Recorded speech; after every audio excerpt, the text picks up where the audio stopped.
And this is Chronicles of Power, a podcast dedicated to the world of power where I review and break down all of the latest episodes in the Powerverse. But today, we're taking a break from that because we have a special guest in the building, and he is an OG. He has been with the Power Universe and the Power family since season 1, episode 1. And his name is, I'll let him introduce himself. Cooper Saxe. No. Shane. Shane Johnson. Shane Johnson. Yeah, it's been a long run. It's been over a decade since we started filming, which is crazy. Insane. Crazy. I think that they are horrible people for killing you off this show. I'm gonna say it. You don't have to say it. I agree. I'm glad that you agree with me. But the first thing that I want to do, so normally when we start out our questioning, I always want people to get like a background of you to make sure that we know who you are, not just the character, but as a person, because sometimes I feel like we don't separate, especially people within the Power fandom, right? It's hard for them to see that you are a human being outside of being Cooper Saxe, right? But I want people to know like where you come from and what you've been doing before you started in Power. Right on. Well, okay. Well, I'll try and give you a quick overview. I grew up in a little tiny farm town in a little trailer park in Washington State in a town called Ephrata. Most of my family is still in that whole vicinity there, and I love it there. I love it. My family's incredible, and then I went to college in Walla Walla, Washington. Walla Walla. And as a matter of fact, Leela and I went to the same college. So Leela is who plays Angie. And which is just random. I actually don't think she was studying theater. She was like studying biology. At the same college? Yeah. Okay. Because they had a good biology program, but I was studying theater. Anyway, and then I went and studied in London. And that's when I got my first gig. My first movie was Saving Private Ryan. Okay. Like shot that back in like 1996. That tells you how long I've been doing this. Yes. And wow. Then I moved to LA after I graduated in like 98. Mm-hmm. And then I've just been doing, mostly, TV and film, really. I haven't done much theater, but TV and film, for 30 years.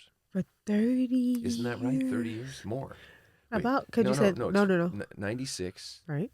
So it's been 27 years. So almost 30 years.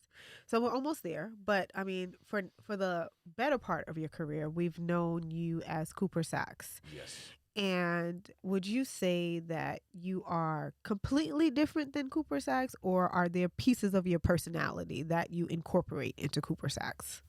Oh, for sure. I think that there are elements that I bring to Cooper Saxe that are Shane. Okay. For sure. Like what? Well, I think the thing that I'm very proud of bringing to the character is humor, you know, and that sort of like sardonic, and the dry humor. Yeah, that's the thing that I feel like that also made people hate me and yet also go, yeah, but I like having him around. And it's funny because like I told you earlier, I grew up the way I grew up, in a lower middle class family. And yet, when I walk in the room, I come across like, a Ivy Leaguer sort of arrogant prick. Like the way how they typecast you for this, right? Yeah, and that's... It's the haircut. It's the haircut. It's the reality is you that's your casting. Your casting is what it is. I got into this business thinking I was going to be doing comedy, thinking I was going to be doing romantic stuff and all that. And you walk in the room and people go like, "You're an asshole." And so that's kind of been I like most of my career. I'm playing jerks. I'm playing serial killers. I'm playing pedophiles. I can see that. Oh, you play a pedophile? Hell yeah. No, not hell yeah. Hold on. Hell yeah. No. No. I'm not but the saying serial that's killer not my thing I life. can see. No, I know, but I'm saying like I don't see that in your face. I've killed and been killed so many times. I think that's not the fact that that I don't walk in the room and you go like, oh, he's a killer. That's I think why they like to cast me that way. Oh, okay. You know what I mean? They like to. And the other thing is I never came across like a kid. Even when I was a kid, I just never sounded like a kid. I never carried myself like a kid. So that whole college, when a lot of actors, when they move to LA and they're like 20, 22, they do a bunch of college movies and college shows and CW and WB type stuff, all that. And I never was being cast in any of that stuff. Really? Because you presented as older? I just presented like I never presented like, frat boy college guy. I was always kind of like, So now I have to go back to see what you look like in Private Ryan, Saving Private oh, I looked Ryan. like a baby. I was 20 years old when I shot that. Yeah, but 19, 20. and they didn't get frat guy from that? From No, I mean, it's just I think it's just the way I speak. It's the Okay. way I carry myself. I was never like, dude, where's my car energy or Good. Yeah. and I like that stuff. That's the stuff I want to do, but they just didn't, people don't see me that way. So here's the thing is you got to get famous enough to where you go, I can do this. Mhm. Because getting somebody to trust that you're going to take care of their product, they usually go to the easiest factor. They go, this guy walks in the door, that I know that this is who he is, and I can trust him to do that because it's him. And so typecasting is Is a real thing. it's a real thing, and it takes a while to break out of it because you have to get to a point where someone goes, no, we can trust him to do something other than the What we know him obvious. for. Yeah. Yeah. So then, because normally I always think about how people, when they don't watch a show and then they finally get casted to the show, how it differs for them when they see it from the outside looking in. Would you say that there is a difference in moving from the original iteration of Power and then going into Ghost? Like, were you expecting it to be the same in terms of writing style, pace, movement, storytelling? Did you expect it to be the same coming from Power, going to Ghost, or was it different? I was expecting it to be just kind of a continuation. Oh, It was fairly similar. It wasn't. It's not. huh. I feel like I feel like we lost some audience, first of all, and then I feel like we picked up a whole new branch, which is a much younger crop of people, which is awesome. But the thing that's interesting is in Power, the main cast we were all in the same age bracket.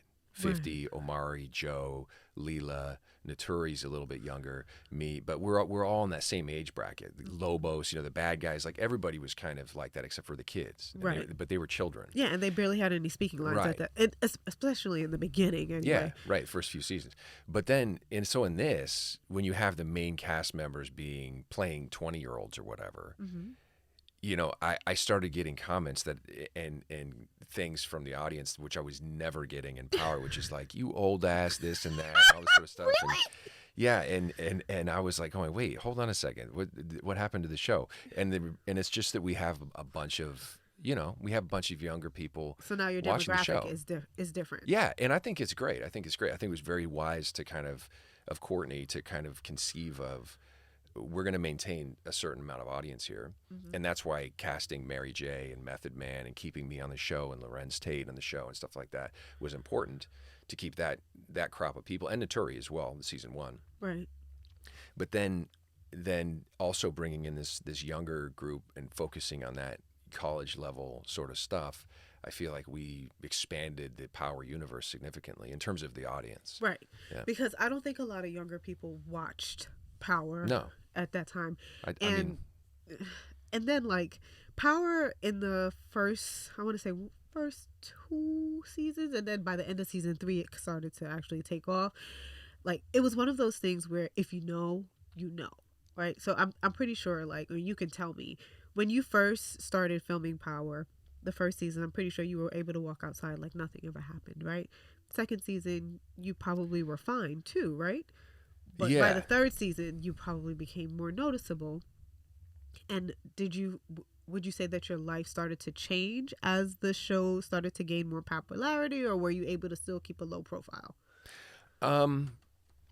It's interesting. Like, it's graduated for me at a fairly comfortable pace. Okay. Because, yes, people recognize me and I take pics and all that stuff. But the fact is Aw. because I'm more of a hated character on the show, like, put it this way, I'm good buddies with Joe.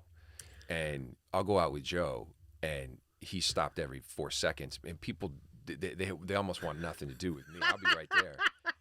It'll be like, Jay, can I get a picture? They'll be taking pics with Joe. So and they'll Joe be like, is who and then plays that's the Tommy. other guy. And then they walk off, And so And so in reality though, I'm actually really thankful that I've had this time, because the other thing is I'm a dad Okay. and I'm out with my family a lot, Yeah. and and I and they're tickled by it when we get stopped and I take pictures and stuff like that. Like my kids think it's cool, but if it was constant, like one of my good buddies, Sung, who plays John Mock, Oh, whatever happened to him? he's a movie star. That's No, what no, no. But happened. I mean, oh, so that's why he is no longer. I Oh, mean, yeah, I think and he was off doing other stuff, and he's doing the Fast and Furious movies and stuff okay, like that. okay, gotcha. Yeah, yeah, yeah.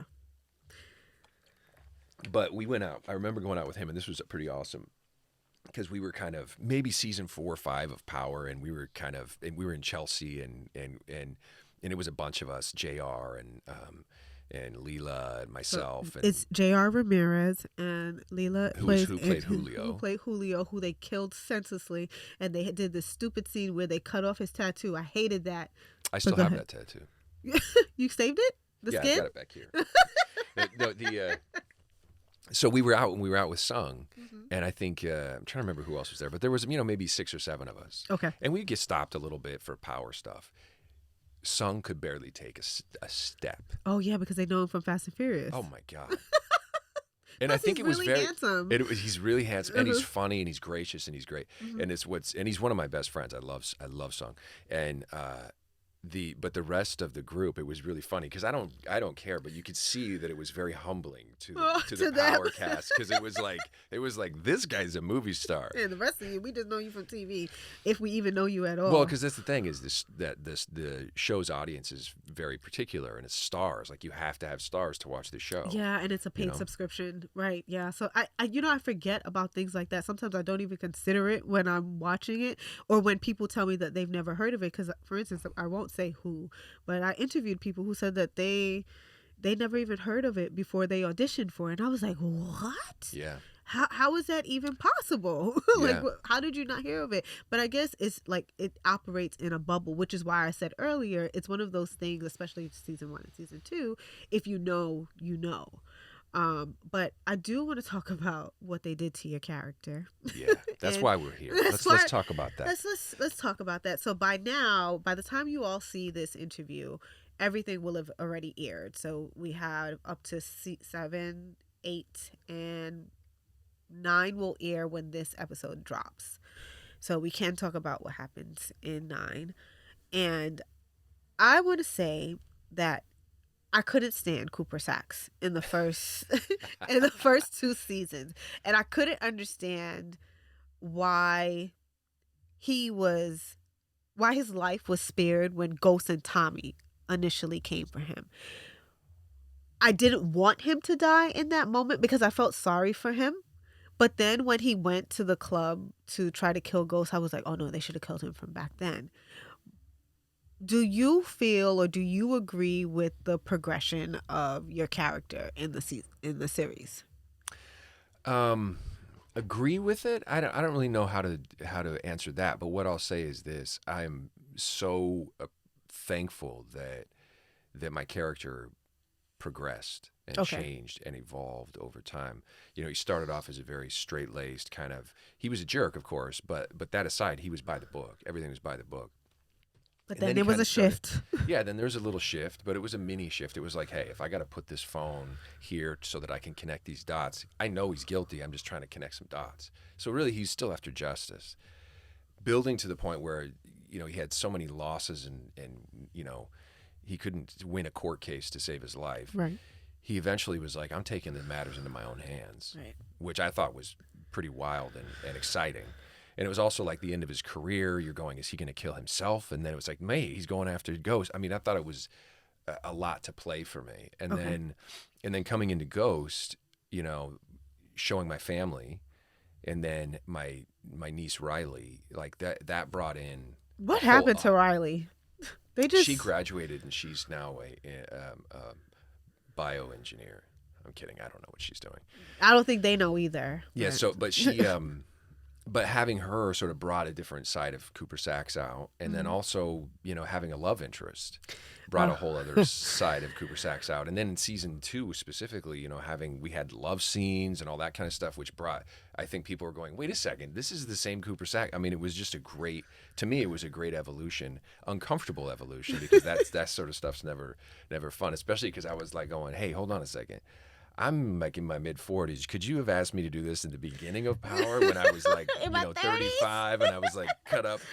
I was like, you got to wait until now. But I loved it as a storytelling thing, and Courtney was amazing at continuing to bring different levels to the character. So it was never stagnant. It Mm. was never, just the same thing all the time. I feel like there was a real evolution. Yeah, especially because like even on our recap show where we talk about, it was like, well, what happened to grimy Sax? Why is Sax in love right now? Why is Sax Yeah. not like why is so we were used to Sax trying to get the bad guys by any means.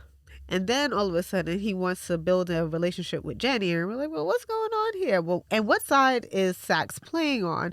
And then we find out that like he's kind of like in limbo a little bit because he Yeah. does try to help Tariq a little bit. And then he says, I don't want to do this, but then you get blackmailed into coming back into it because she says that she's going to tell, she meaning Jenny, that she's going to tell everyone that you brought the gun to Truth, that you confess to bringing the gun to Truth. Yeah, and and that's something that I was thinking about, because to me, like, who cares? Right. That you brought the gun, right? No, and so she's gonna go say, well, he brought a gun into Truth and he was gonna kill Ghost, and I'd be like, no, I didn't. I Yeah. mean, like, there's no proof of that. There's no evidence. There's no.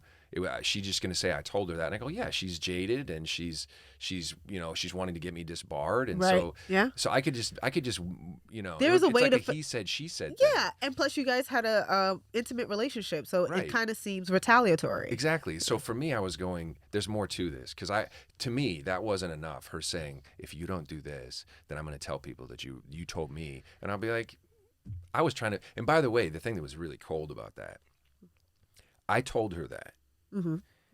over a drink in season 2, because Of Ghost.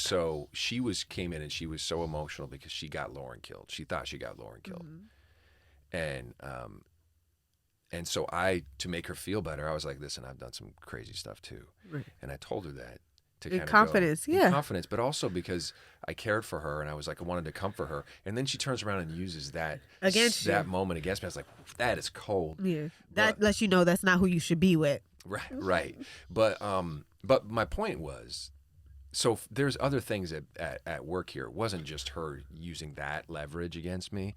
I feel like, for me to justify it as an actor, I came to the point of going, Cooper Saxe is just unhinged. He's got to get a win. He's got to find a way into this organization, and he's just had a decade of losing and feeling like, what am I doing with my life?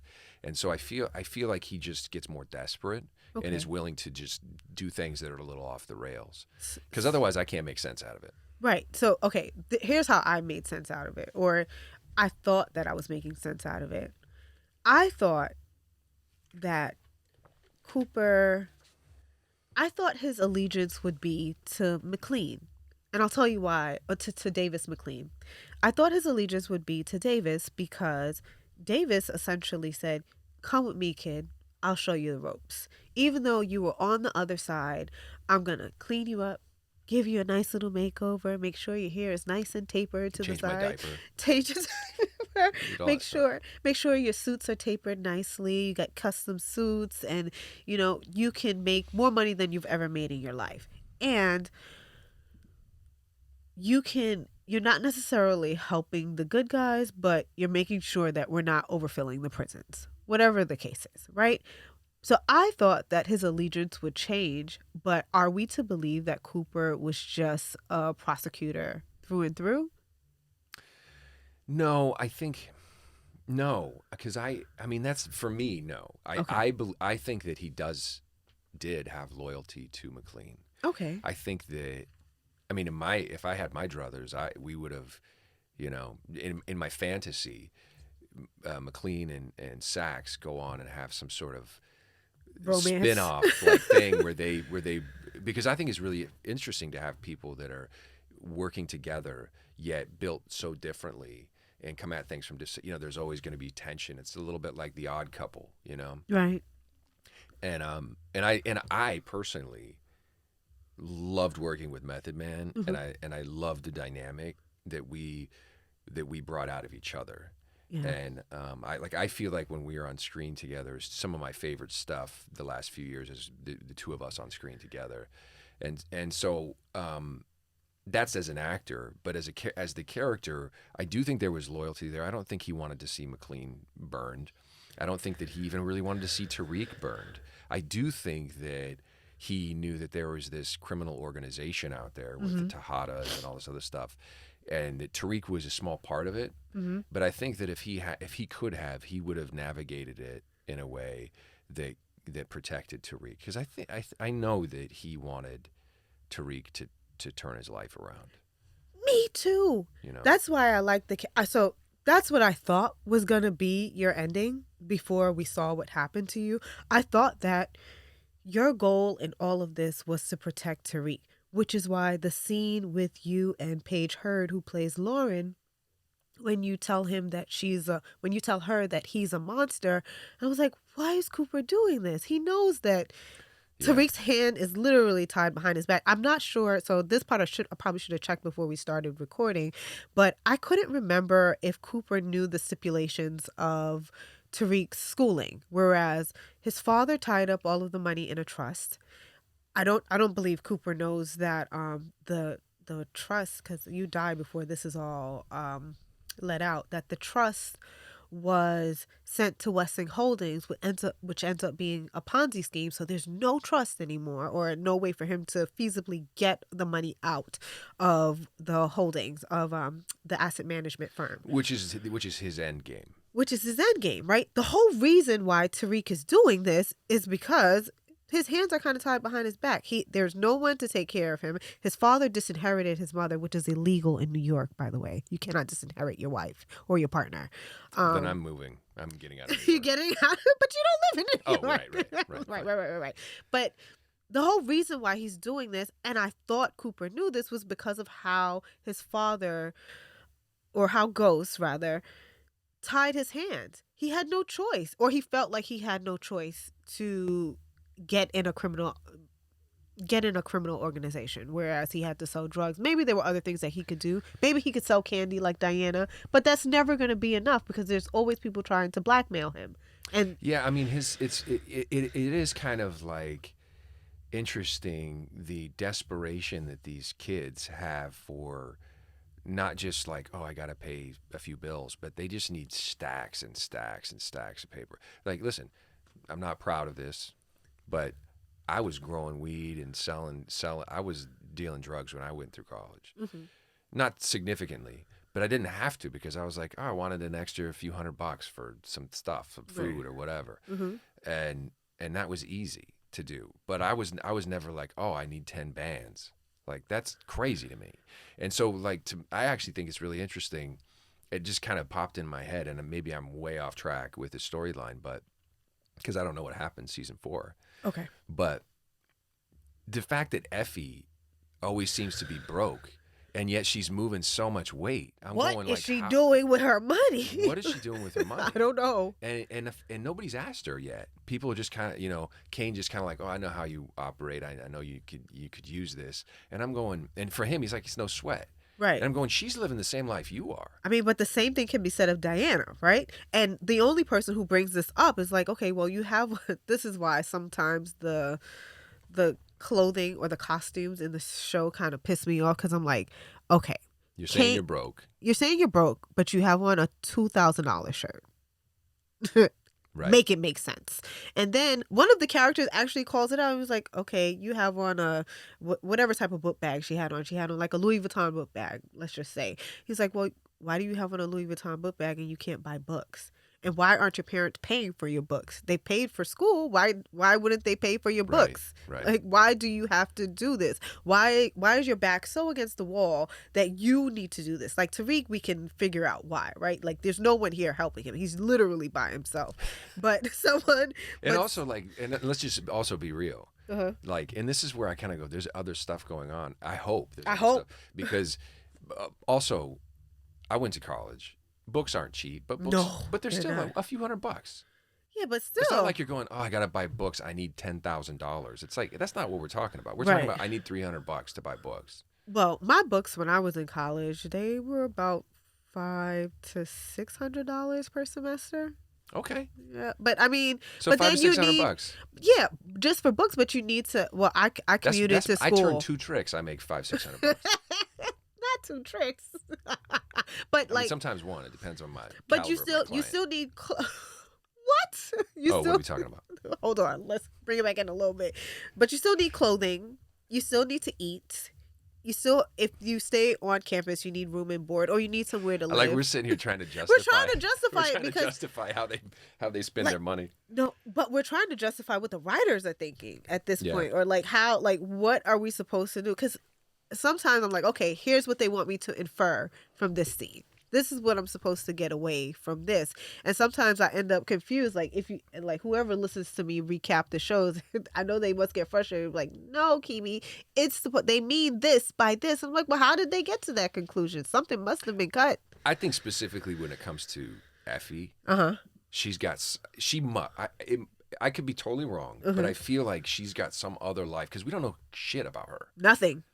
We don't know shit about her. She comes out of nowhere. She's like, "Oh, I don't come from money." She drives the beater car, and she's been moving weight since Choate, Yeah. and she's moving it at all the Ivy Leagues. So she's she's talking about like she wants to go do like some robotics program or Yeah. something, right? Yeah. So she's saving up all this money, but she's coming here and she's sitting down and going like, I don't got need it, some guys. time. I don't Yeah. have it. Yes. And I'm going, I don't know if she's got like parents that she's taking care of or family she's taking care of or something.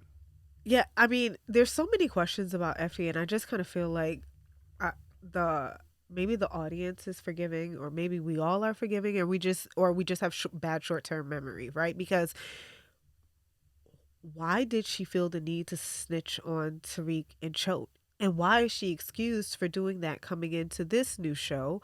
Meanwhile, we had to kill Lauren for doing something similar. So why is she excused for snitching and pretty much getting him kicked out of the school?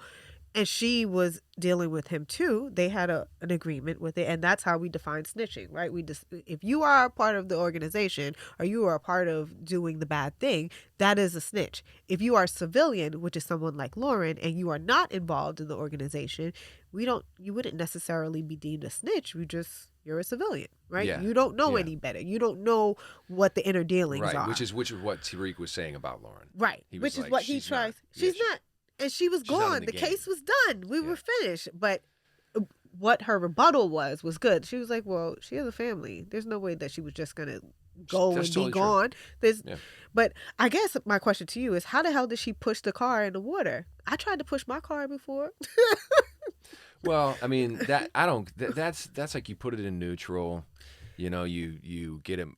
Maybe she's on a slant. It goes down. Like that's not the thing for me. The thing. So what? Okay, So you know how they say it's the totality of the circumstance, right? Okay, so she pushed it down the hill. We're on a slope, so the car goes into the water. She walks away. It's 3 o'clock in the morning, and someone randomly is just out walking their dogs in this far off forest. All right, guys. Late night dog walker. Late night dog walking. All right. So and then We've all done it. and hold on, not just the late night dog walking. So the late night dog walking, the car is not completely submerged in the water. And the late night dog walker is able to call the cops, the ambulance to come to this remote forest place that Effie drove off to in the middle of the night and able to get the car and Lauren out to save her. She had an oxygen tank. Okay. And then the In the oxygen car. tank. So her she had parents, an hour. She had an hour of air. She had an hour of air. And then, why didn't her parents identify her body? Why did they? Why didn't they? Oh. Okay. All right.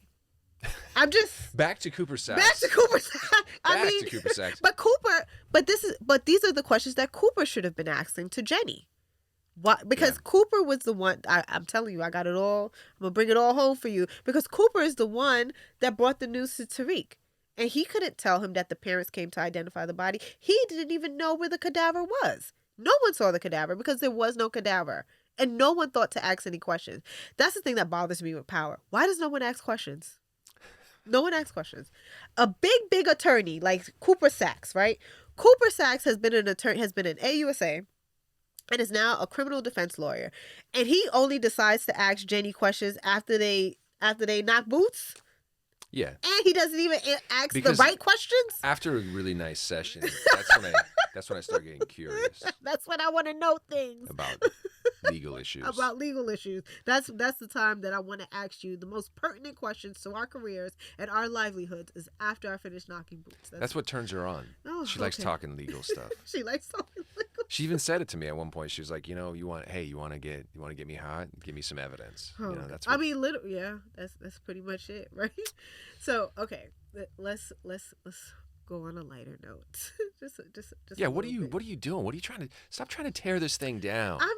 Let's build this thing up. I do want to build it up, but I just have questions, and then when I have someone who has like background knowledge and they are closer to the material than I am, I kind of want to dig in a little bit. Well, here's what I'll tell you. Okay. I'll tell you this. Tell me. I've been a lot less privy to the goings on this last few seasons. Obviously, I don't know anything about season 4. What I can tell you about working with Courtney for 8 years, Mhm. every move that I've never met anybody in this. Like I said, I've been doing this almost 30 years. Okay. I've never seen a writer do a better job with plot than Courtney. Okay.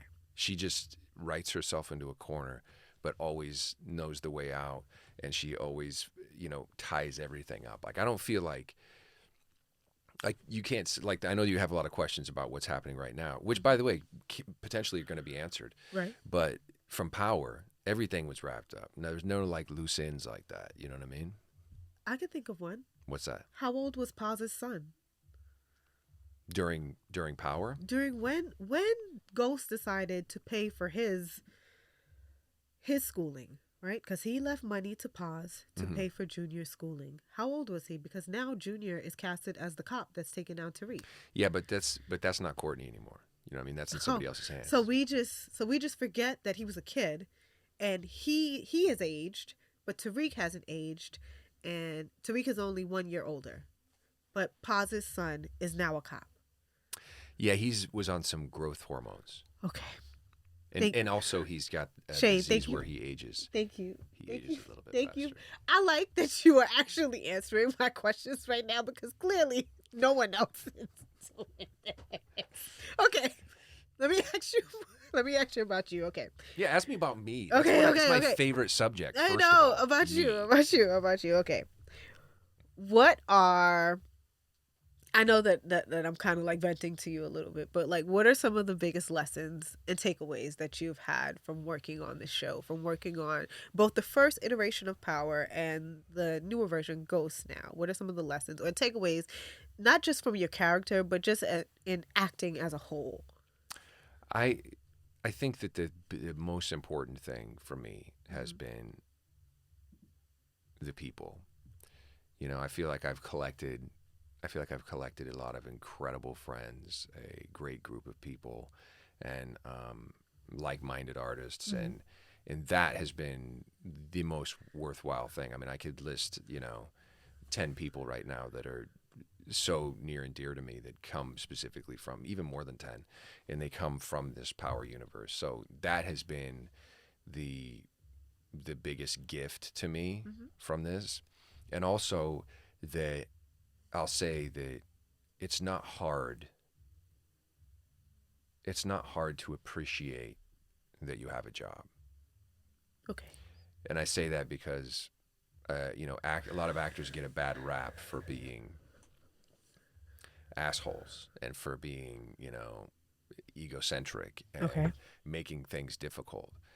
And I think that when you have people that are so grateful to be there doing this magic that we're doing. We're taking concepts and ideas from writers, and they breathe it into a script, and then actors bring it to life, and it's film. I mean, it's magical what we're doing. It is. And to forget that is like, just to me, such the biggest sin, to forget where you are. The actor who goes from being the guy that day one you got a job, you show up and someone goes, "Hey, Shane, can I get you anything?" And I'm like, no, you don't have to give me anything. Just tell me where it's at. I'll get it. Why would you do that? And then eventually, 4 weeks in, they say, "Hey, Shane, can I get you anything?" I'll be like, "Yeah, you know what?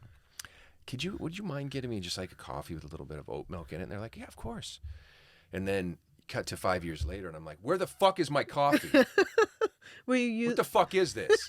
And you kind of go like, "Wow, how do we, forget who we are?" And so, to me, one of the things that I am proud of, and something that I promised I'll never do, is I'll never forget who I am, and I'll never forget the people that put me there. Because this is, I'm not here just because of me. I'm here because there's some luck involved, there's skill involved, and then there's relationships, and there's other people gave me this opportunity. Actors don't just go out and go job. They've got to get through a whole series of jump through a bunch of hoops, and people have to believe in you, and want you to win. Yeah. So because you said that, your biggest, one of the gifts that you got from working on this show for so long, you've collected friends along the way. Do you feel like, not do you feel, is there someone that you would have wanted to stay on the show longer with you that didn't have to leave, or not didn't have to leave, but like you would have liked them to take the journey along to cross over into Ghost? Yeah. Like who? Yeah. I mean, Give me two. Or one. well, I love working with Sung. Oh. And I mean, listen, David Fumero is who played Mike Sandoval, Oh, the yeah. jacked guy that was always breaking out of his suits and working for Lobos. Remember? The double agent. Yeah. Andy Bean, Oh, yeah, Greg. Leela, Lucy. She had to die. Go ahead. You Keep know, going. Lucy. Well, Holly had to die too. She threatened Ghost. She was pregnant though. He didn't know. Yeah. Tommy's loyalty is always to Ghost, and that is his major downfall. But Yeah. He's a heart though. Everything he did was from a place of like, we have to protect the family. yes. And that's why I think people love him so much. Yeah.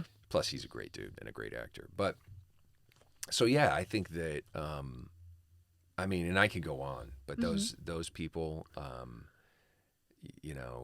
Joe, he shows up once in a while, and so that was always great. JR, I mean, there are just so many great people that I love, and I hope to continue to be in my life. Like I'm talking to Andy Bean and David Fumero and Sung like as we speak, like we're getting together next week, Oh. So I want to continue those relationships for sure. That's good. I wish so. The one person that I do think that they were able to make it through, at least to Ghost, at least to the first season of Ghost, would have been not Greg, but I really wish Julio or J.R. Ramirez. I wish he was able to stick around a little bit. I think they could have done a little bit more with his character, Yeah. especially as it related to his closeness with Ghost, his allegiance to Ghost, and his stature in the syndicate with Tommy, and the friction it would have caused between him and Dre and Tommy. I think I would have liked to see them develop that a little bit more. Yeah. But I know have that to. I'm probably in the minority there. Well, the good thing for JR is that he literally, Yeah, I know. as he was ending Power, I think next week he got that. Was it Manifest? No, he got that something Jones or what, the Netflix like superhero thing. Oh, okay. And then he went on the other one, the Manifest, right? Like, and he's been doing. So he's that okay. he's Yeah, doing like fine. yeah, he's doing fine. Yeah, because you know what's so funny, when you speak to actors, they don't think of it as a continuation of the character. They think of it as continuation of work. he's doing fine. And I'm like, well, Julio is dead. Like, Julio is not Yeah, fine. but you're right. I mean, it's one of the things that the one thing that I'll admit as a human being that kind of hurts sometimes is that like because I get a lot of people that are like, oh my god, I love you, and I mean I hate your character, but I love that you're on the show and you bring Yeah. something and all that kind of stuff. But I wish they didn't kill you, even though I wanted you dead. Yeah, that was Like I me. get that. Yeah. But the people that are like, "Oh, I'm so glad you're dead," they needed to off you a long time ago. And I'm going like, I get that as a character, Hmm. but I'm a human being Yeah, and who that this is has work. this is A my job, family. Yeah. and I just feel like that is so easy for people because they don't get it. And they don't get it. So I'm not pointing fingers at people going like they're actually making me mad. I'm just going that person doesn't get this system. Right. They How don't get hard this it is to business. land the Yeah. job, how hard it is to keep the job, because at any moment they can write you out, especially if you disagree with what they're doing, or if you, like, I could imagine the politics behind the scenes of what you have to do in order to keep it, right? And then when you're there, how hard it is to sustain your working relationship with people. Well, and just also the fact that it's the luck of what you're cast as. Hmm. The fact is like I auditioned for a couple other parts before I got Cooper Saxe. Oh, what else did you audition for? I Well, didn't know. I never heard you say that in an interview before. Because I normally always look at your interviews because I feel like you and there's another person that's really, really interesting. It was you who gave a it's good just me. interview. No, there was somebody else, but whatever. I used to like your interviews, and then I used to like I like Notorious interviews because she has such a deep background because she started out singing. Yeah, yeah. And she's very like vulnerable when she speaks. Like she tells you everything. I Um, love Naturi. yeah, She's she's about to dope. have a baby too. I know. Yeah. I saw the pics from her baby shower. It's so cool. But yeah, I like when people tell you about their background and they don't really like hold back, like like when they're an open book, or it seems like they are. Granted, you guys are actors, so it could just be you just playing a Just made part, up a just whole made up a whole life that doesn't thing, just exist. made up a whole life that doesn't exist, right? But at least like sometimes you could tell when someone is being truthful. Yeah. Like with you, like even when you came in, you said, "Well, I grew up here, I grew up there, and this is how I evolved to this part."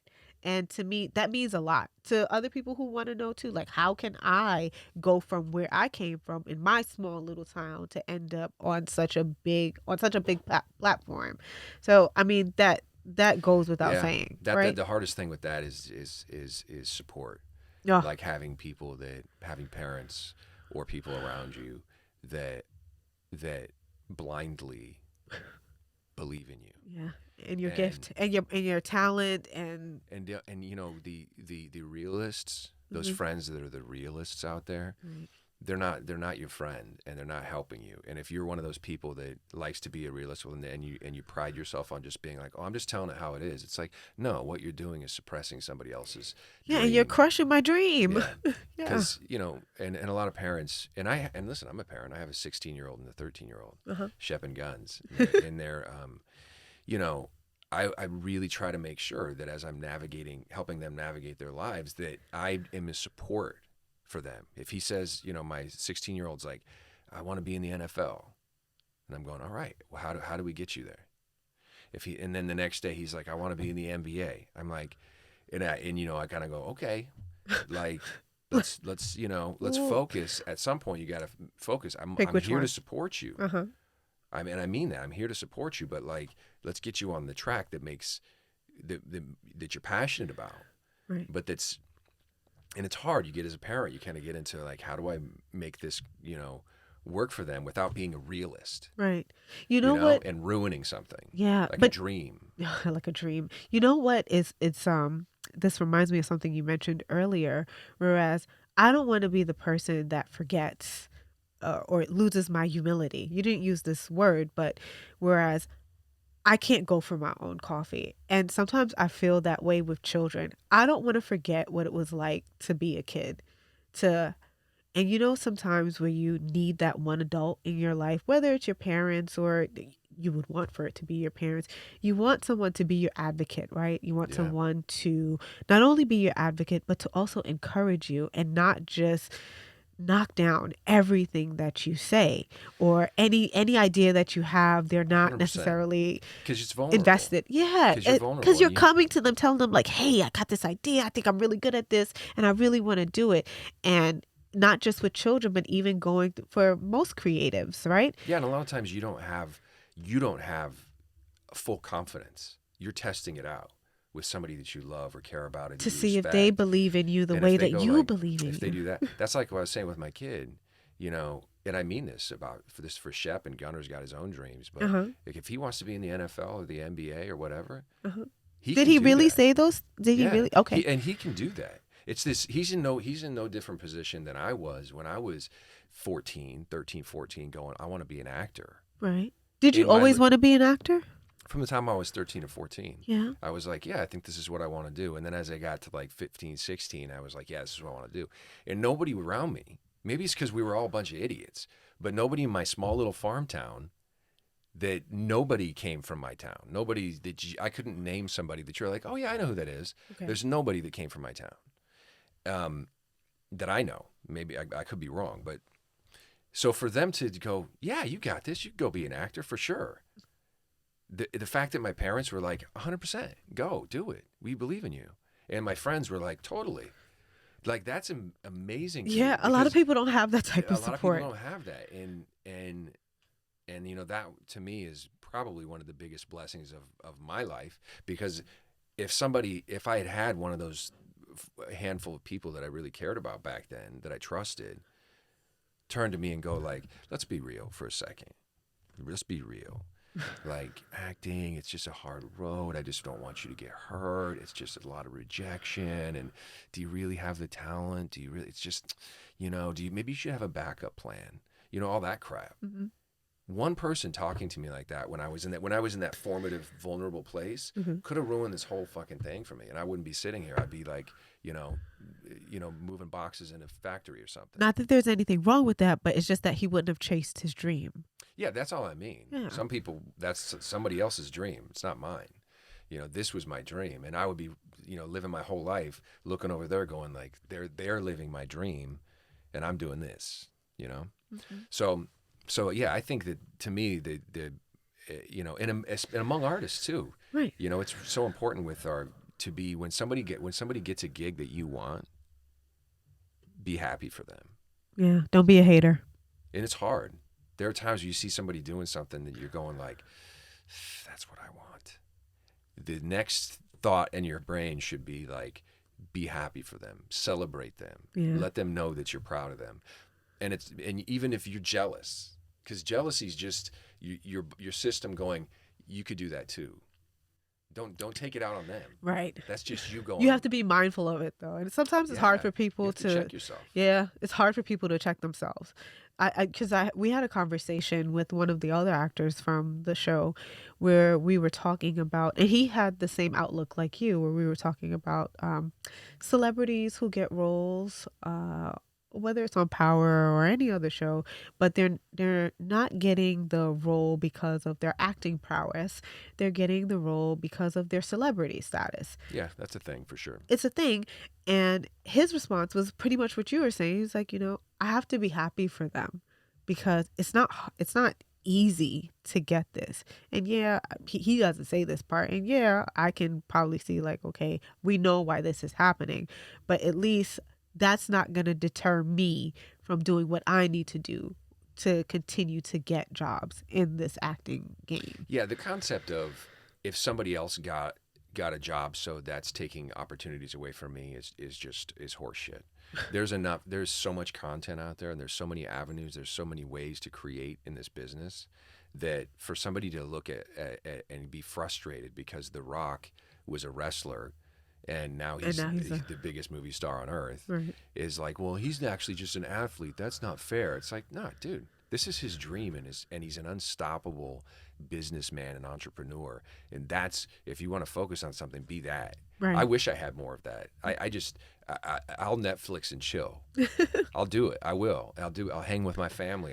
Go out in the hot tub and have a drink and hang out with my family and go on vacation and do stuff. Those guys, I'm not saying they don't do those things, but they spend way more time going, what's next? What's next? What's next? Yeah. 50s is the same way. Yeah. What's next? How can I, that's their fuel for their life. And, I wish I had 20% more hunger, you know. So then, well, I do have a what's next question, not necessarily about what's next for Shane yet. I do want to get to that, but what's next now? Because right now, as we film, there's a writer's strike. How does that affect creatives within your business? Well, I think it's weird catch 22 because it's terrible for our business. Okay. The strike is necessary. Yeah, it has to But happen because we but need people to be paid. but one of the things that always happens when there's a strike like this is a whole new bunch of entertainment styles and genres and avenues pop up. Like the rise of, Bravo and the reality shows and all that stuff started coming around during writer strikes because they're going, well, we got to fill the time slot. So let's just throw some reality Right. that's unwritten. It's just Allegedly. produced. Right. Well, at the time, at least they could argue that it's just being produced. Right. And they might say, "Well, try to say something like this, or let's do something like that." But they're not sitting down and writing a script. And Well, they write scenarios right, and put right. you But in that's scenarios. that's just segment producing. Yeah. Right. I guess they would argue. So they don't, But you're right. There are writers on those shows. Like if anybody's watching Bravo thinking that stuff's real, That stuff is real. They are crazy. Okay. But I watch it. But Me too. But the you know who doesn't watch it? The Rock. Because he's too busy thinking too about busy. what's next. Yeah, he's too busy taking over the world. But anyway, I think so. When it comes to the writers' strike, I'm proud of them. I'm proud of the unions for the reality is you have writers, directors, actors, and then you have producers. And there are different types of producers. There are creative producers who love the work and love finding great material. And then there are producers who don't necessarily know, and they're business people, and they sit on boards and they're trying to make money, and they're not the creatives, right? And so they're a little bit more cutthroat. They're a little bit more like, how do I get mine? And they're not. How do I make money on my investment? Yeah, and if it means like, well, do we really need to? Even though we have found new avenues of money, like streaming, selling into these different territories, streaming millions of times, and we're not actually paying the writers for this. There aren't residuals for this. There are, Thank you for explaining that, because it hasn't been totally figured out yet. Because, like, for instance, let's say you do something on CBS, which I think I just did something on CBS. Okay. But it's not important. Is Chicago PD on CBS? Anyway, I did that show for, right? Okay. And let's say that then turns around and just goes, instead of them selling it into a new market and going into, syndication or something like that, they just put it on their CBS app. Yeah. And because that's not, And it's still streaming. It's still streaming, And it's still generating revenue. Yeah, and people are still watching it, and they're still running ads while it's running. Yeah, and they're going, okay, so they're making money. They found a way to capitalize on this, on technology, and you have like all these actors, writers, etc. directors going, you're still making money off of a product that I built for you, that I created. So how do we take this pie and make it fair? And the producers are going, how do we make it equitable, guys? Yeah, and listen, there's enough for everybody. There's just a lot of greed in this world, right? There's enough for everybody. I mean, that's the nature of the capitalist beast, though. Yeah, and there's always somebody that, listen, they have to, I think in the producer end of things, they have to put up a bit of a wall too. If they were just completely like, yeah, let's just share whatever, then then they start losing their profit margin and stuff like that. And so I can appreciate that as a business owner, if you have a group of people coming to you going, hey, we all want a raise. I can appreciate it because these people who are asking for a raise are creating the product that is making you make the money. I totally agree. Yeah, I'm just saying that that at the other end of that, at the other end of all these things are people, and they become forces that don't seem like people; they seem like entities. And everybody's got an argument, but the reality is it's not fair right now. Writers are underpaid. They're writers, and now we have other things that we're fighting, like insane things that we're fighting. This is so off topic for Power, No, it's not. but Because we don't know how this is going to affect us going forward. the AI stuff, like Chat Oh, GPT and yeah. deepfake stuff, like we're getting into a territory where I'm telling you, within a handful of years, we'll be in a situation where somebody can come to Jamie Foxx, as long as he gets well quickly. Right. We're all praying for him, but let's just say they come to Jamie Foxx and they go, "Hey, so you're in this new movie, and we just want you to okay your performance, and if you like it, then you'll get paid for it." And he's like, "What is it?" And he has no idea what it is. It's just they just did it without him, and they just Which is deepfaked it. literally what's happening to him right now, right? Yeah, as a matter of fact, I think they're finishing filming the Finishes. movie, Yeah, he was filming a movie, and they're finishing it with now stunt with this double, stunt double. which is, and that's why it made me think of it, because Yeah. I'm going, a handful of years from now, they will be able to come to you. They'll just render out a movie with whatever actors they want, and they'll go to Brad Pitt and Jamie Foxx and whoever and go like, "Are you guys cool with this? We're gonna run with it." So then, how does that Like work? that's Well, not that far into the future. okay. Well, then maybe we'll save this conversation off air because this Crazy. where we would have to get into patent, into IP, into so that's You'd still get intellectual paid. property. Yeah. Yeah, but still, like, don't I own my likeness? Unless you're, I mean, like, do politicians own their likeness? Do celebrities own their likeness? Do you? Because no, that's my question, right? Because do I you think own you your become like? public. You become a public figure. No, but so here's my question, right? At the after episode 8, where unfortunately your character is killed off. What? Stop, please. In episode 8? In episode 8. Oh my God. Jesus. We just found out he doesn't have a job anymore. You read letters to different members of the cast. So Jenny gets a letter. Did Tariq get a letter? No. I sprayed my cologne on it. Monet, you should have. To make her regret what she did because it's her fault that this happened to you because she didn't offer protection.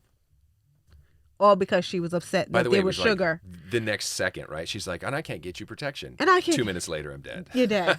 Like, no build up, no nothing. It's just Theo's gonna kidnap you and that's it. He's gonna kill you because he's the only character that was disposable enough that we didn't have to put through a courtroom scene in season 4. That's me saying that, guys, not Saxe. Okay, but the reason why I say that because I'm bringing it back to IP, to intellectual property. Do you have to okay for them to use your likeness and your voice going forward in, like, say, other episodes to come? Well, I mean, I don't necessarily get to okay it, Oh. but I would get paid for it.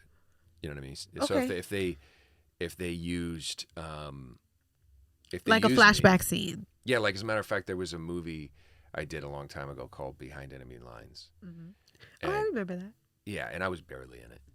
But then they made a Behind Enemy Lines 2, and they used that same clip of and they you? used it. And then my brother was like, "Hey, I never didn't know you did this Behind Enemy Lines 2." And I was like, "I didn't. What are you talking about?" And he sent me a picture from it. And I was going, "These bastards!" And so then they had to pay me. Yeah. What if you did? What if same your brother fee. didn't see you? They would have It would have went under the radar. And so, and I'm not saying that was on purpose. That's just something that happened that I thought was interesting because, to your point, if they use something, I don't know about like an image. Like I don't know if they show a photo of me. I don't think that means anything because that's in evidence already. Okay. But if they use my voice or if they use footage of me, like for instance when Berto came back as a ghost, Yeah. you know, of But course, he came back. He's physically there. yeah. So he's on set. They do the makeup. They do everything. Yeah, the lighting in that shot was great. But anyway, He's a great actor. I love him. But he's there. He's physically there. Yeah. And they have to pay him for the day. I think where I'm confused, or not confused, but where I question where the waters can get a little muddy is how do we protect how do we protect your likeness, your image, and how do we make sure that they are not using it the way how we just said with behind enemy lines too? Like, do they have to get your okay to use your voice? Do they have to get your okay to use your Yeah, picture? I mean Okay. they should at least be like, this is what we're thinking about doing. I mean, they may contractually have the right to use the footage, Okay. but that they also would have to pay you for it. Okay. You know what I mean? Like if Okay. they No. use if they may in the original contract go, we have the right to use this in for publicity, we have the right to use it in future projects, but that comes along with payment. You know what I mean? Oh, that makes me think of something else that happened. So remember, another letter scene was when Ghost wrote a letter from the dead to Tariq, right? But they didn't use his voice. They didn't use the actor who plays Ghost, his voice. They made Tariq read the letter. Right. So they didn't have to. They They wouldn't did. have to pay They wouldn't have Omari. to pay Omari because he probably didn't agree to it, right? I don't know. No, I'm not saying that you have to. No, I'm saying, well, I'm just thinking But if they used his voice, he definitely would have been paid for it. They don't go, hey, can you do this VO, and we're not going to pay you. VO is voiceover, guys. You know, Hmm. the yeah, it just gets tricky with to me it gets tricky with the I've been seeing some crazy deep fake stuff. You know what deep fake is? Yeah, Yeah, like there's deep fake Tom Cruise. yeah, and That dude they looks that guy. First of all, he does a good impersonation, but it looks like Tom Cruise. You believe it. You go, oh, that's Tom Cruise, and he's acting like him. He's talking like him, and it looks his hair, his everything, and then he'll like stop doing the deep fake, and you see that it's like it's a guy looks regular like me or person. whatever. He's a Yeah, totally different guy. yeah. You're like, that's crazy. So you're gonna start seeing you're gonna start seeing politicians and actors doing things that they didn't do. That's what's going to happen. You're going to start seeing like sex tapes. You're going to start seeing, I just read a story about that yeah. today You're where going to start seeing crap. they it's labeled as revenge porn, whereas there was a girl. I should pull the story up, but there was a girl where her boyfriend, I guess they broke up, and he made like naked pictures of her. It wasn't really her, but he Mm, put her face and like parts of her body on the image and then spread it. So that's just another thing that we have to contend yeah. with at I mean, this you can point. put in damn near any celebrity you want and go sex this person, and there'll be something Right. now, which is really sad and I Nasty. mean, it's nasty It's because it nasty. is, and that's the technology is, it's getting to the point where I don't know if you've used it, but you can go into Chat GPT and be like, hey, tell me, excuse me, tell me how Cooper Saxe is similar to Ghost in season 2 of Power, Yeah.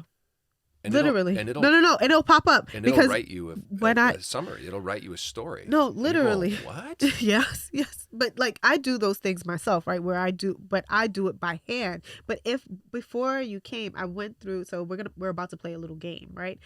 And I went through Google to try to find different quotes from some of the characters, but there's this thing that made other characters say what they think they would say, and I was like, Cooper didn't say this. This was Tommy, but they made Tommy say it what Cooper would say it. So I was cross referencing it with my own memory to make sure that you didn't Oh, say. interesting. Yeah, that's and literally. I just finished going through the quotes. I can even show you some of them right now, and I had to like, no, he didn't say that. That was Tommy. Tommy said this. But anyway, so That's here's funny. the little game that I want to play with you because when I interviewed somebody else from the show, they told me that you used to be the narrator at the table reads. So I Yeah. figure you would have a good grasp of who said what throughout your tenure at the Powerverse. Yeah. I mean, my memory is somewhat shoddy about things, but But I'll try. I didn't do like really, really random ones. Like these, you can even use context clues to see who is saying All what. right, let's do Okay, it. But let's then do we it. do have to talk about Cooper Saxe's death because we really haven't done that. We're gonna talk about it Okay, in we're the gonna do it. Okay, past fine. in the next few minutes. So, but But let's do the game. let's do the game and then we'll go over the sad part that I've been trying to avoid. All right, let's do Okay? it. Alrighty. So it's only a couple of them. So first one. I can't change what I did, but I can change what I do now. Who said that? I mean, that sounds like something Tommy would say.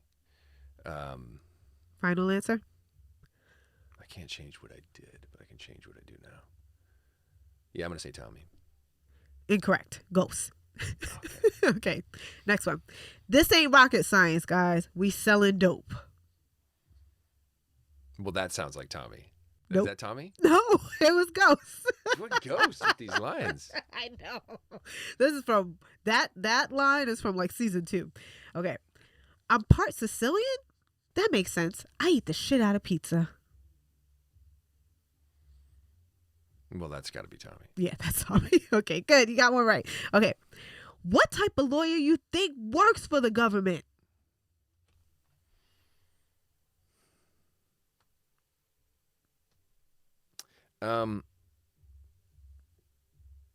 Tasha? No, Tommy. He said that to Ghost because remember Ghost didn't About know. Proctor? No, about Angela. Remember, Oh, he didn't know she okay. was a lawyer. He didn't know what type of lawyer she was. Okay, I suck at this game, by the way. hold on. This one I hope you know. Teach. Wait. Teach me the motherfucking game, Ghost. Tariq. Yes, there we go. Okay, that's it. I'll leave it there because the next one you're not gonna get. No, try me. Okay. Are you trying to get me to slap the fuck out of you? Are you trying to get me to slap the fuck out of you?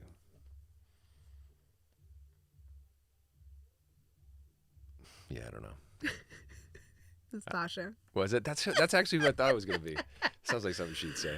Okay, now here's where we're gonna get to the meat and let's get to it. potatoes. Alrighty. When you found out that you were gonna kick the buckets, what was your initial reaction like? Did you feel like it was your time to go? Not just from a job prospect, but in terms of the things that your character had to do. Do you feel like it was time for Cooper to go? No, I really didn't. And I was pretty shocked. I mean, I wasn't shocked. I wasn't insanely shocked as I was reading the scripts because the way I found out is basically we were filming season 3, and about episode 4 or 5, I started going like, "What is Cooper Saxe doing?" Like, I asked that question a lot. What am I doing? Yeah. And why am I acting this way with Jenny, which I felt like I really hadn't been before. I was like, why am I like placating to all this stuff, and why am I doing such, stupid stuff with Davis? Like, I just started going like, wow, he's really like playing fast and loose is what I felt like. Okay. And so then I remember taking the Brett, who runs the show, his showrunner, aside and kind of going, hey man, can we talk? And I was like, so, what's going on with Cooper Saxe? Because I feel like he's doing too much. He's doing too much. Yes, and a lot. And it didn't feel like typical Cooper Saxe. No. Who's like the survivor who always has the angles. He's always watching the angles. You know what I mean? And it felt like he was going down a dark road. And then at that point, so this is maybe episode 5 we were filming, maybe, or 6, is when he confirmed. He was like, yeah, well, you're not making it out of the season. Oh my and gosh. I was like, what? Wait, so they don't tell you before? Okay, so all of the scripts are not written beforehand? They knew. Oh. And the thing that's funny is before I had really gotten to the point of asking Brett, which was kind of because he's the boss, right? I had kind of like talked to a bunch of other people about it beforehand, and they all knew, and I felt so bad because they're my friends, and they couldn't say anything to me because I've been going like, "What the hell's going on?" And they were like, "Yeah, I know." I'd be like, "Is he dying? Did you know something?" And they'd be like, "I don't know anything." And they were all lying to me. They all knew, but I thought it was crazy that they all knew. The reality is we have had some issues, and other productions have had issues when an actor finds out that they're dying, they can get squirrely. And meaning like they're kind of scorned and they don't want to do press and they don't want to. I think it's more like it just affects their headspace. It changes, it alters their acting. Oh, okay. We even had one guy I remember I don't remember what season, but during Power, who found out he was getting killed and didn't show up. He didn't show up to film the scene. What? Because he was like, well, if I'm not there, they can't kill me. And it was like, come on, man. So I think they ended up having to use like a stunt double to kill the character because he didn't want to show up. I think that's what happened. Okay. And I've Whew. heard about that on other productions as well, like very specific stories about people going, dude, you can't kill me. This is my bread and butter. I have a family, you can't kill me off, and getting really weird. And then you got to go film with this guy who's like a mess, or girl. And so I think they postponed telling me Okay. because they didn't want me to, I don't know, get squirrely. I wish that they had just known me and been like, we can tell this guy. I mean, it doesn't affect my acting at all. Okay. It didn't affect, it affected me as a human being. But if I had known, like, oh, I don't have a job in a few months, you play your life differently. You move things, you move differently in space because you're gearing up for something. And so I wish that they had trusted me. If I'm being real, I wish that they would have trusted that I wasn't going to go crazy because they told me at the beginning of the season when they knew. Because I had specifically been told something else, like, "Oh, this is what you're doing." What were you told? I'm not going to say, but Okay. but I was told that I had a future, that I was doing this season, and then we had other stuff that we were going to be doing. Yeah. And so I was like, okay, cool. And so then that's why the writing didn't make sense to me, because I was going, where is this going? That's a question that we asked on the podcast, and you reposted it too. We asked like, why is he acting like this? Why is he doing this? We don't get where is Cooper coming from? Right. And so that was obviously stuff that happened, without my knowledge. Okay. And listen, and the reality is I'm not the writer. I'm not the creator. My job is to bring the thing to life, and I hopefully faithfully did that. And so I don't fault anyone. I don't even really take issue with any of it. I just wish I had known.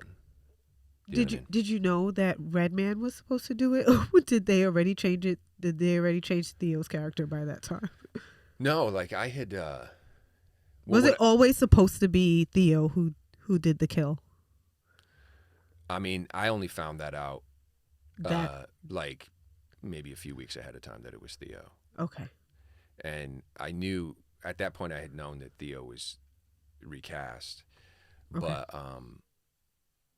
and for argument's sake, I felt like if it had been Redman, it would have felt a little bit more eventful.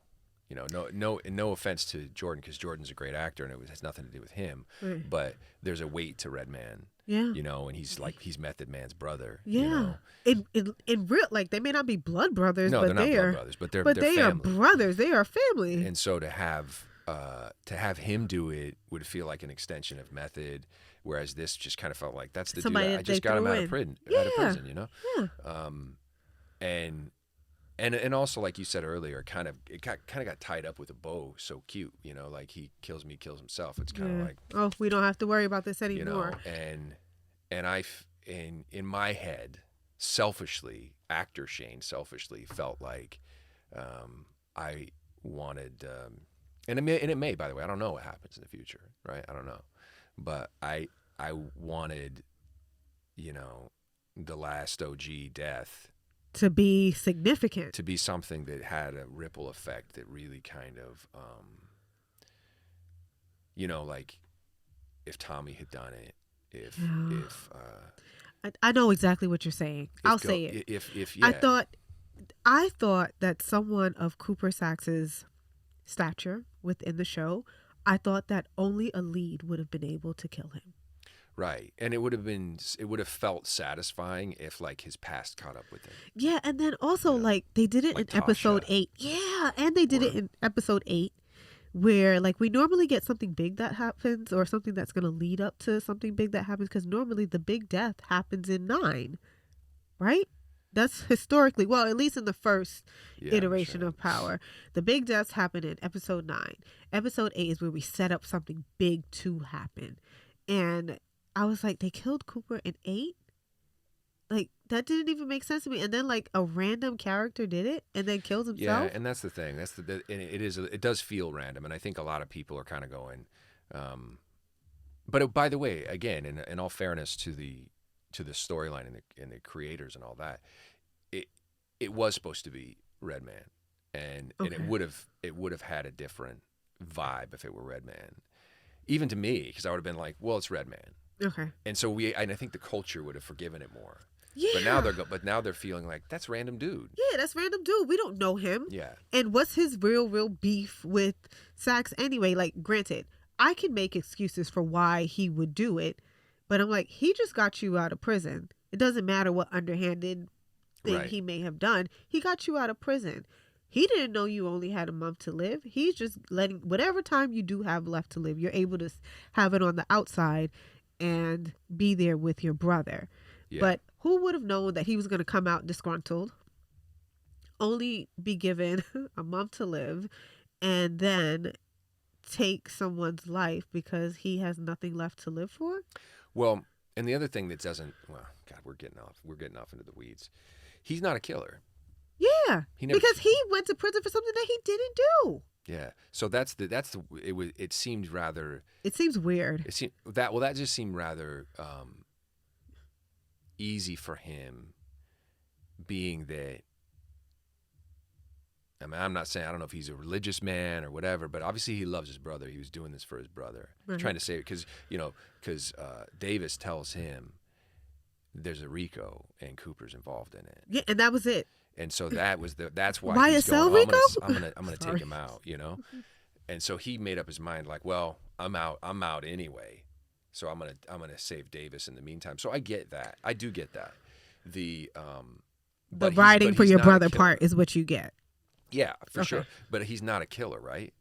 At least, At we least may from assume what we that. know. We may assume that. We go, well, he's been in prison. I go, yeah, but he took the fall for Davis. Yeah. Davis, whatever happened, Davis did it.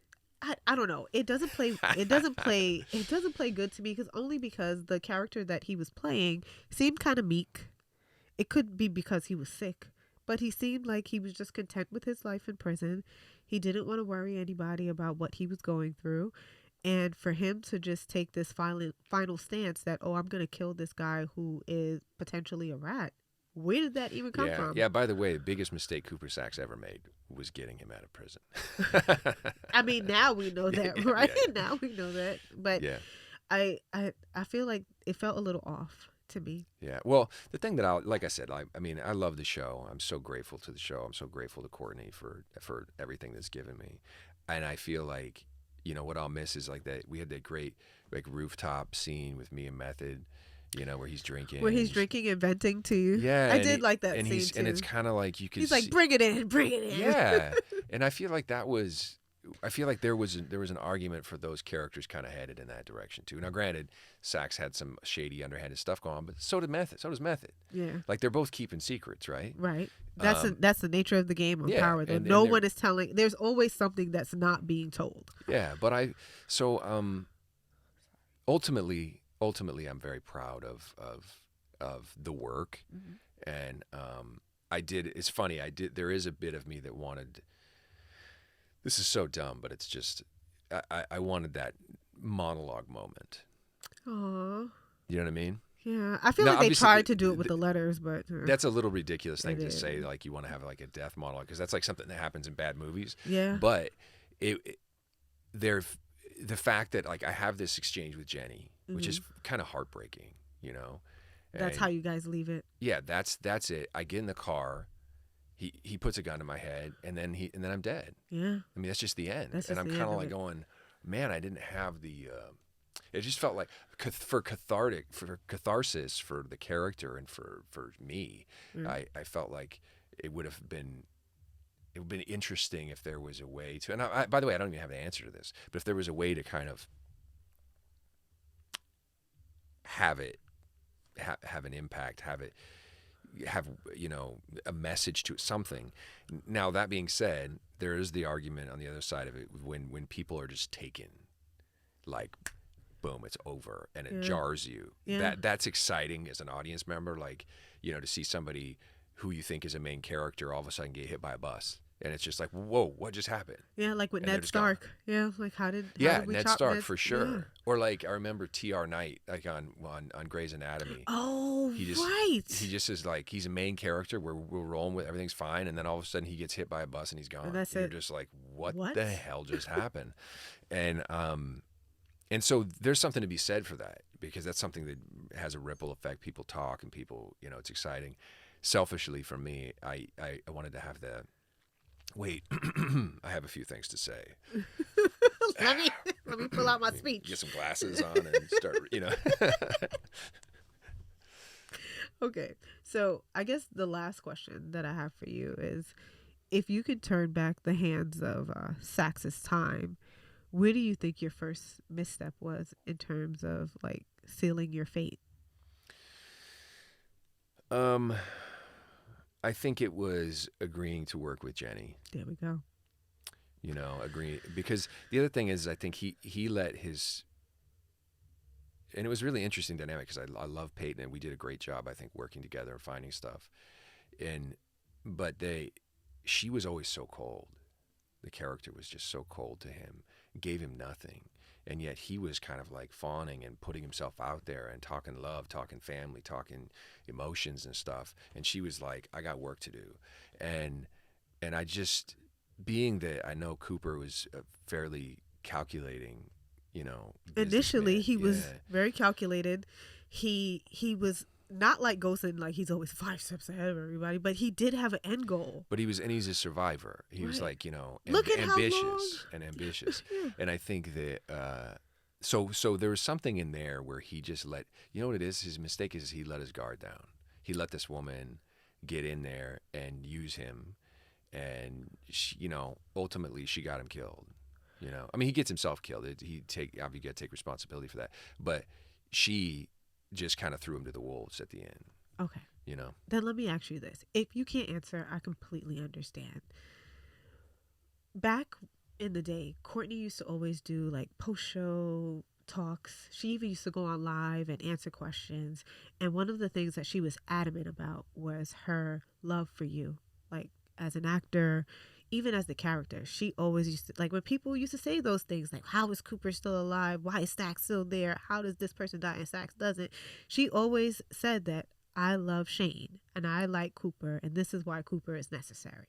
Right? Yeah. Because Cooper moves the story forward. Because even if we don't have Greg, we still have Cooper. Even if we don't have Angela, we still have Cooper.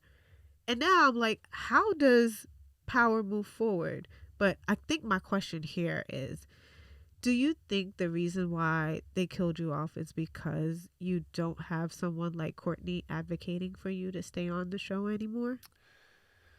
Um, Or I do you think it was just your time? I mean, it's probably a combination of things. I don't know. I mean, Courtney's one of my closest friends. Like, I love Courtney, and we're buds, and I would do anything for her. And the reality is I don't have that relationship with Brett. Okay. But that being said, I also, I don't know what thinking went into it, and I try to imagine.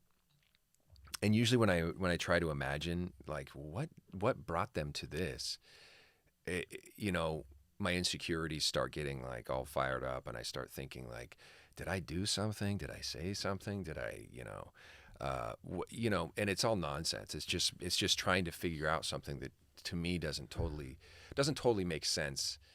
And so you try to figure out the justification for it, And you start and spinning your wheels. yeah, and the reality is we filmed this first of all over a year ago, Right. you know, and I still don't totally understand or know why it went down this way, and the reality is I've just had to kind of, and it's been the tricky part has been for me, be honestly, has been that I've known this for over a year. Okay.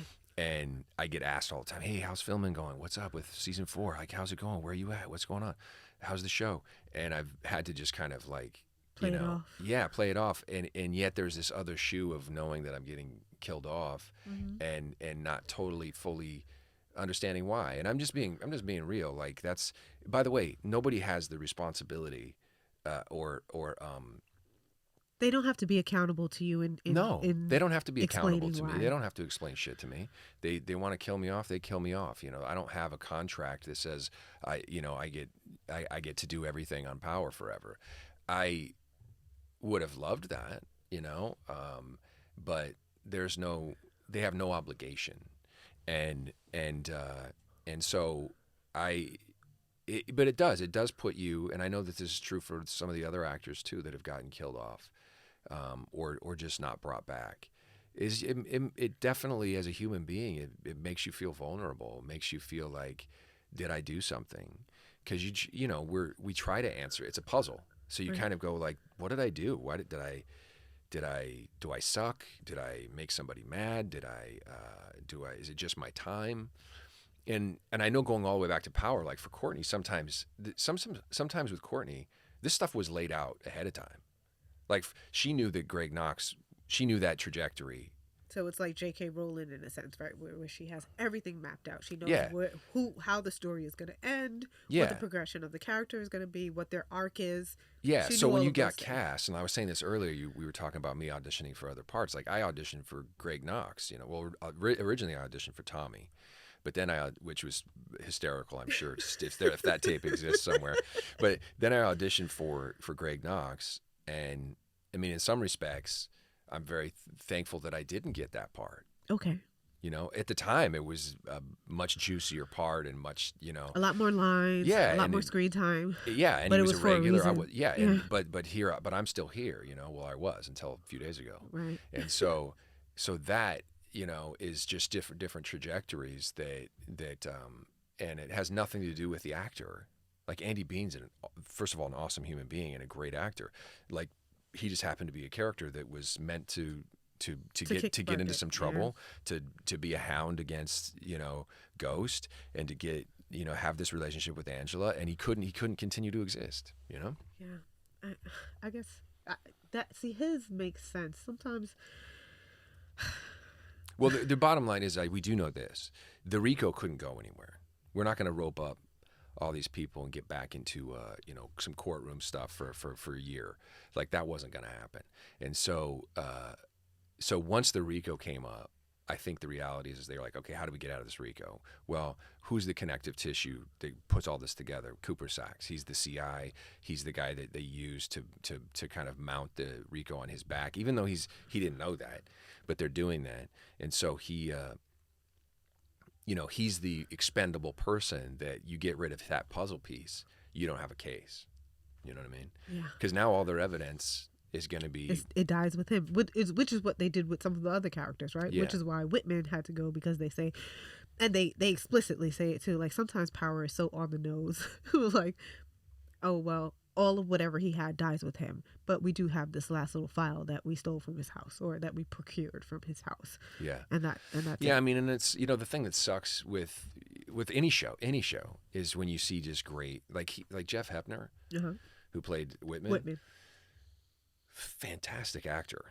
I thought he was so great at every scene he was in. He was a force of nature, and he went toe to toe with Monet in a way that most other actors don't, like, have that kind of That banter with her, where they're able to go back and forth. where they're on par with each other. Yeah, the only person who does it is Woody.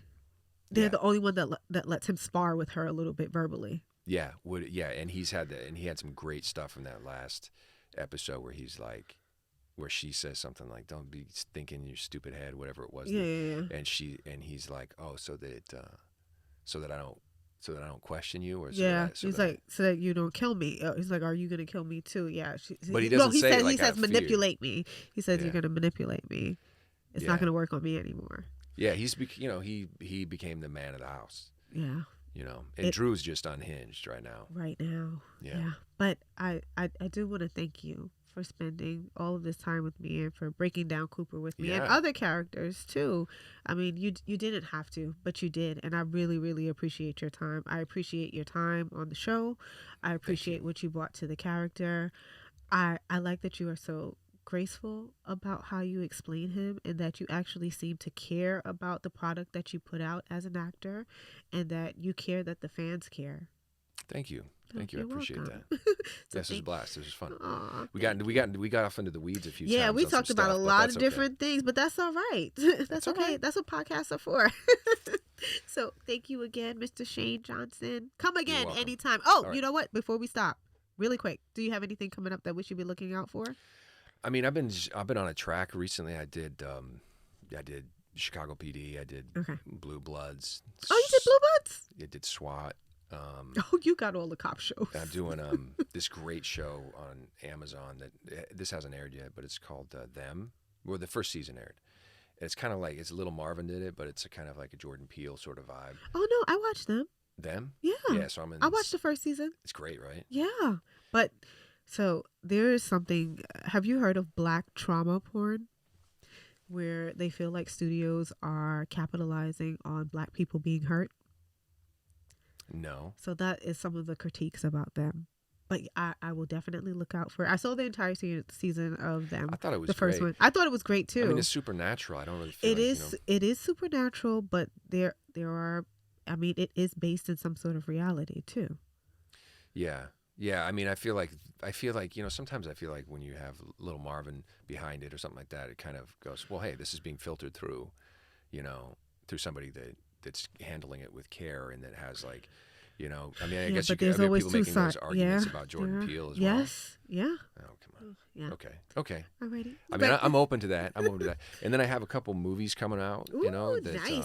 That means big money, people. Yeah. Well, I shot like a great sort of post-apocalyptic zombie movie with my wife, which was awesome in Hawaii. We shot. Ooh. Wait, your wife's an actress? I thought she was a makeup artist. She's an actress? Joe Sikora's wife's a Oh, makeup artist. okay. So I'm mixing up. Sorry, guys. You're mixing I'm up your I'm white not mixing boys. up the white people. Sorry. That's really funny. Okay, but she's in the movie too. Yeah, that's well, cool. she was in. Did you see Malibu's Most Wanted? No, You don't know that movie? Oh, I know what it is, classic. but I didn't watch it. She's in that. She's great in that, and she was in Pain and Gain. Did you see that movie with No. The Rock and Wahlberg and stuff? No. Anyway, she's a great actress. She's been around for a long time, like I have, and Like and, I have. Well, we've been together forever. We've been together like 23 years. So Oh, nice! Congratulations. yeah. So yeah, that, and then another film about Miss Cleo. Do you remember Miss Cleo? Yes, I remember Miss Cleo. They have a film coming out about her. Yeah, it's called Call Me Now, directed by is Tim it Reed. on? Is it coming to theaters or is it like streaming? No. It'll probably. I mean, that remains to be seen. We just finished shooting it in Atlanta. Oh, okay. I did hear about it. Yeah. So Yeah. I'm in that, and I play a jerk again. Gosh, That's what I do. surprise. So yeah, I've got I'm keeping busy. I'm keeping busy, and trying to get some other things off the ground. I have some cool ideas, I think. Ooh, I am very excited for that. I'm glad that you are still working and Thank that the writer's strike is not affecting you so terribly. Well, in the immediate, it is right. like we're all kind of on a little vacation right now because you can only film something if it's already been written at this point. So Okay. so yeah, holding pattern, but that's fine. I get to be with my fam. Yeah, bam, bam.